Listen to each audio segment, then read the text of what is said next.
So we now have time for some questions. Anthony Cleanthus from WWF, Senior Sustainability Advisor on One Planet Food. It's been a fascinating series of presentations, and I just want to draw attention to the one area that I think is the most important that has cut across all of these presentations, which is the question of how we measure success. And it's great to hear that at Rio+20 there is going to be a natural capital summit, because the picture that I see is a world in which businesses are desperately trying to realize the commercial benefits of being more sustainable. Consumers are trying to behave more sustainably, you know, in the face of higher prices and confusing communications and so forth. But in fact, the thing that they're trying to value is not considered a legitimate form of capital alongside social capital and financial capital. And part of the problem for business has been that it's very difficult to measure. So, you know, I want to put a call out for the participants at Rio to concentrate really on making natural capital as important or more important as all of the other types of capital, and then supporting ways to measure its value and its impacts. Good. Well, I mean, obviously, I agree with that, and I mentioned the fact that, I mean, we're incredibly fortunate here in the UK in that 200 scientists plus came together and actually developed a tool, an ecosystem assessment tool, which actually allows us to measure natural capital. And I mean, obviously, that is a new tool which can be used in any country. It can be used at quite a granular level.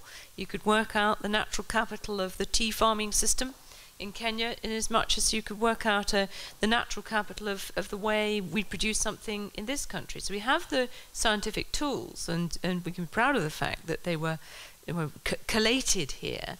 But you've got to have the political will of governments to factor natural capital into the decision making. And I think that's the opportunity that the World Bank sees at Rio, is actually to get representative of governments along who are doing it, to encourage the others.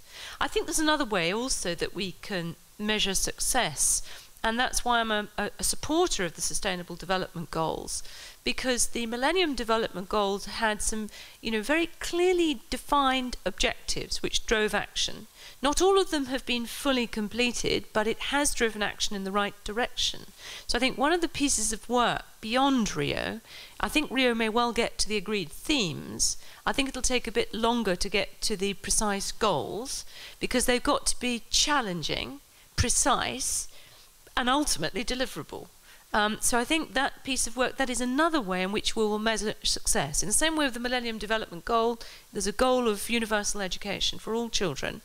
You can measure whether or not children are getting educated. You can target your efforts to where they're not. So I think another way we can measure success will be through the goals that are eventually set. Ian Rayson from Nestle. It's a question for the Secretary of State, and as you know, we've been very involved in a lot of these discussions in preparation for Rio and in other areas, and are big supporters of the need to ensure that growth is always sustainable growth. And as happens on these occasions, my question is actually very close to the one before, because we tend to come around the key issues, and certainly valuing natural capital is extremely important, and certainly we as a company will be arguing for that at Rio at a global level. So just building on what you said before, I wondered where your thinking is now on the idea of GDP plus, and of encouraging countries to account for their natural resources as well as their economic resources, to allow a lot of other metrics to be driven from that process? Very clearly, you know, the government is committed to promote the GDP plus measurement. I mean, David Cameron started quite early on in this country with trying to get people interested in the fact that, you know, a narrow measure of a country's wealth based on GDP doesn't give full expression to how we as human beings understand all that we have, all that we enjoy, and all that we want to go on enjoying. So GDP plus is very important because it brings in the true measurement of all the resources that we depend on, economic, social, and environmental. So again, it's an opportunity to actively promote that. I mean, you know, we always measure the world's most powerful nations in terms of quite narrowly their GDP. But actually, if you did properly recalculate that based on GDP plus, you get a very different lineup.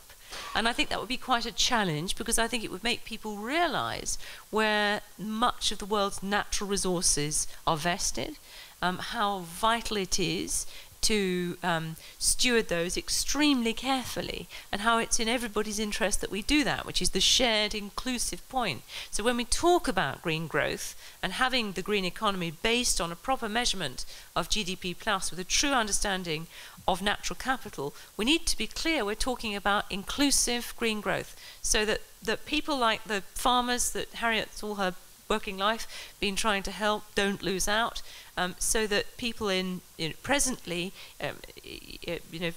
barely surviving in places like Horn of Africa are translated from subsistence to sustainable agriculture. It can be done if we truly understand the value of natural capital and we have a better understanding of what GDP plus means. Harriet? I think that would be extremely welcome, and obviously would help shift the debate from an obsession with growth at any cost to really looking at what kind of growth. And I think it'd be really interesting to take those same principles of GDP plus and then think, well, how could you look at companies reporting back? Because as Sally said, obviously there's a fiduciary duty, companies have to make profit. And on the other hand, that is one of the key problems if we're going to get to green growth we need to overcome, is this relentless push from the shareholders for short-term returns versus the much longer-term path that actually people like Nestle are trying to say, how can you really add value, which is not just about short-term returns to your shareholders tomorrow.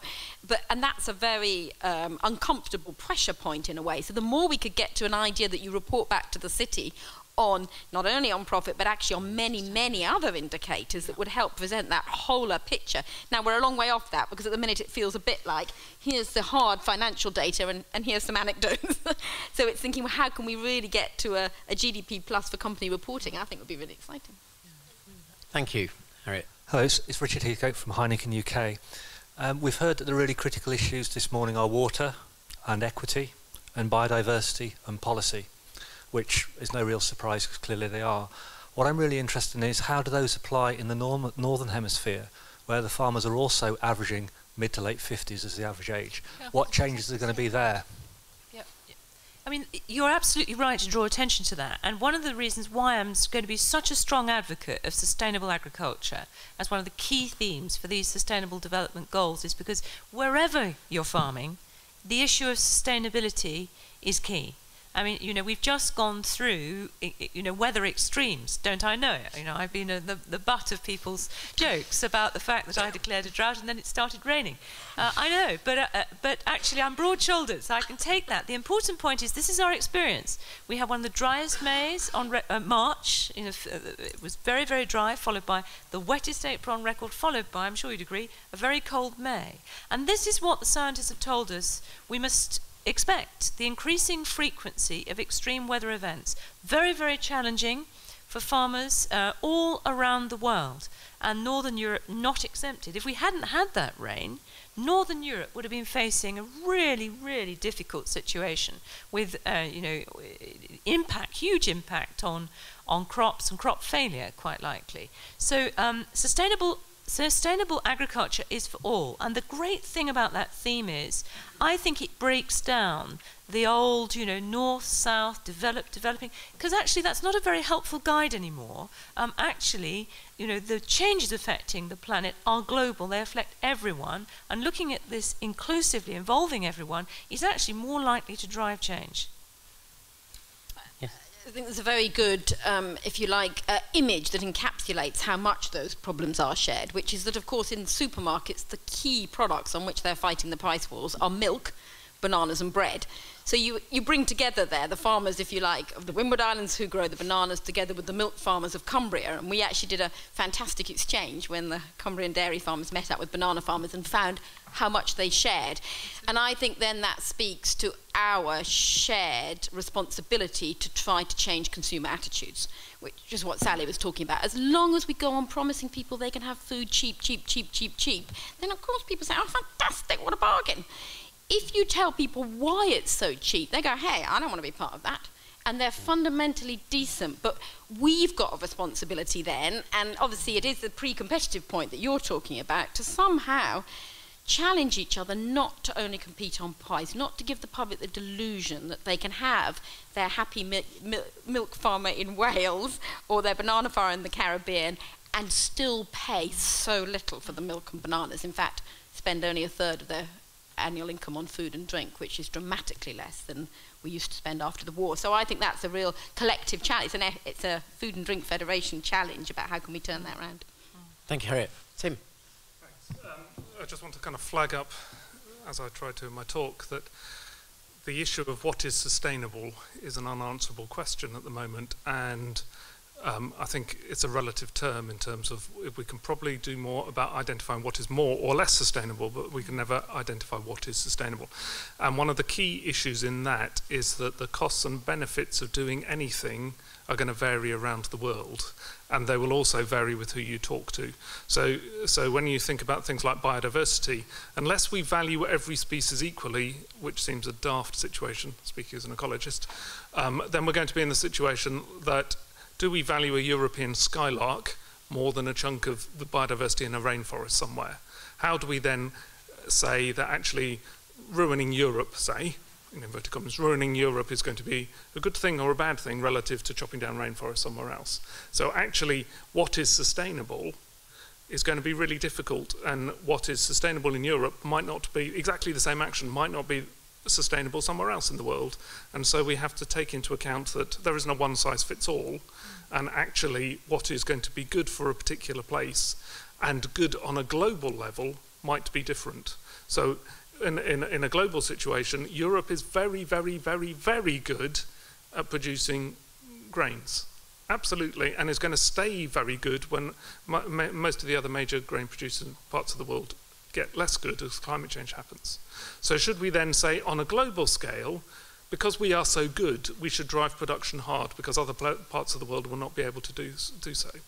On a global scale, is it therefore worth protecting our European environment very, very hard when the consequence of not protecting the European environment very, very hard will be that other environments which are more valuable will suffer more? And those are some of those kind of big issues that we're going to have to increasingly grapple with. Or putting it on a UK level, does it matter if East Anglia, which is largely a kind of agricultural prairie, stays an agricultural prairie, if on the same scale we can then protect biodiversity in other parts of the country, given that we have to balance costs and benefits in different places?